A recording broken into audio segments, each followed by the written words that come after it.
Hi, Moitza here. I have a question for you. Have you been in a shitty mood ever, or maybe recently? I have an experience to share from a couple of days ago when I was in the mood that wasn't quite right for the occasion that was coming up, and I want to share what shifted it. So I hope it helps. So I had a call scheduled that I was looking forward to, but for some reason or another, I don't know, I just felt just weird, just kind of probably just a bad case of PMS or whatever. But sometimes it feels like the mood is just there and kind of owning us, right? Rather than we being in any kind of charge of it. And it's just there and just, it sucks. It's a bit heavy. It's a bit annoying, depending on what the mood is, right? It could be quite depressive as well. I don't know. Any sort of mood that isn't the right for the occasion. Here are a few things you can do. So luckily, I'm not a novice in this. I have had a lot of training. I'm an NLP coach, and I realize and recognize the value or the power and the importance of managing our state. So when perhaps, if I was on my own, I also recognize the importance of allowing myself to feel the feelings that, kind of arise. And sometimes things just need to kind of process through me, and that's fine. But either if it lasts too long or if it's there when I really need a different state, I will do something. So what I did was, okay, and you can use that as well. So one thing to shift your state and therefore shift your mood is to take control of your thought process. So not necessarily tell yourself certain things, but very specifically, think consciously, look for pleasant memories. Nifty, right? Just think of a time when you felt, I don't know, just joyful. Think of a specific time where you were happy. Or think of a time when you laughed like your socks off. and try not to be, not to put yourself in a good mood that way. So the brain circuitry that is used when we are experiencing something and when we are remembering something is actually the same. So you can really effectively and quickly shift your state by shifting your attention to pleasant memories. So that's one. And that's what I did. I was looking for those, and there was a slight resistance within me, but I went with it, and I felt, wow, I feel different. I feel better. The next thing we can do, right? Depending on what the mood is, depending on kind of how entrenched it is, you have a lot of thought process kind of supporting the mood, is a lot of gloomy thinking attached to it.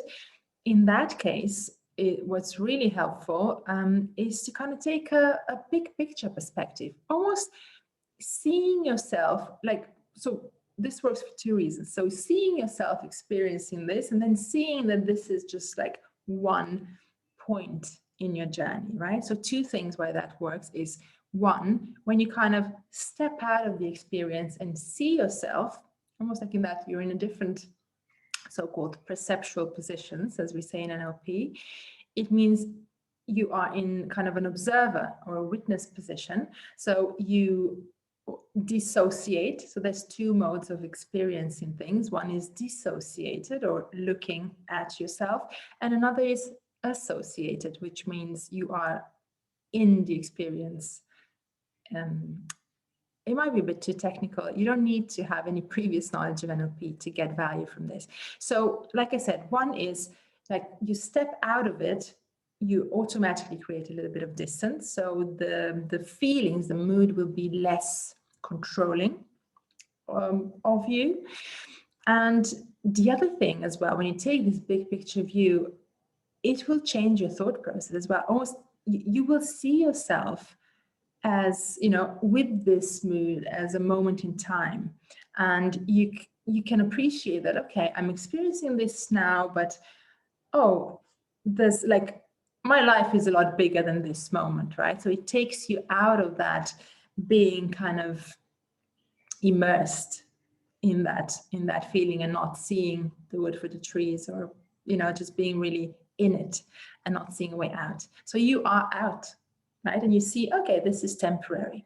And that's actually one of the characteristics of optimistic people, that they see things as temporary. And it's a really good one. So that's another thing. I didn't have to use that the other day because there was not much gloomy thinking or anything attached. I really think it was just a bad case of PMS, which was just kind of inexplicable, kind of shoddy mood. And then last thing that I didn't plan, but I would highly suggest it, is I walked into a room where I had the call, which was where I'm sitting now. And all of a sudden I took an inhale, and I had the most amazing sweet smell of the beautiful orange blossoms that I have over there. Where am I pointing to? Over there, that lovely little tiny tree that is filled with blossoms. You probably can't see it right now, but it's full of blossoms, and they have the most intoxicating smell. And literally that was like a drop over, and it just made me smile. It made me feel completely different. It shifted my state basically in an instant. So I think it worked so well because I did the pre-work of directing my attention to pleasant memories, already shifting myself that way, and then walking into the room and having the intention of putting myself in a good state for that person, for being with that person. I didn't want to drag my kind of low mood into the call and, basically share it like that and magnify it by sharing it with another person. And maybe they would then share it with another person. And it's not what I wanted to do. So yeah, what was really cool was that I'd done that little pre-work, and then I walked in the room. It's almost like I was given a gift of this amazing fragrance that just shifted me into a big smile. And yeah, my day, my week has been completely different ever since. So using sensory pleasurable experiences, like good smells or whatever works for you, maybe seeing something beautiful, maybe getting yourself, a bunch of flowers, or seeing a nice piece of art, or even looking at something colorful, right? The colors that you enjoy. Any kind of that kind of sensory pleasure, or going out in nature. Obviously depends how much time you have, right? All those things are part of self-care, but I just wanted to share this really quick tips that you can really pretty much use anywhere, and I hope it helps. And another thing I wanted to share, why the orange blossom might have been so effective, that smell that really shifted me, is because the smells that go through the nose, they actually have access directly to our limbic system, which is our emotional center, and they can shift our emotions really quickly. So I don't know if you know anything about aromatherapy. I'm a complete aromatherapy fan, and so that's how I know that good smells have really powerful effect on our emotions, and they can work really, really quickly. So I hope you got some value from this. Let me know if you've been in a poo-poo mood or anything like that. There's a way out. It's temporary, and there's a lot of tools to shift it. So I hope this helps. Have a lovely day. Bye.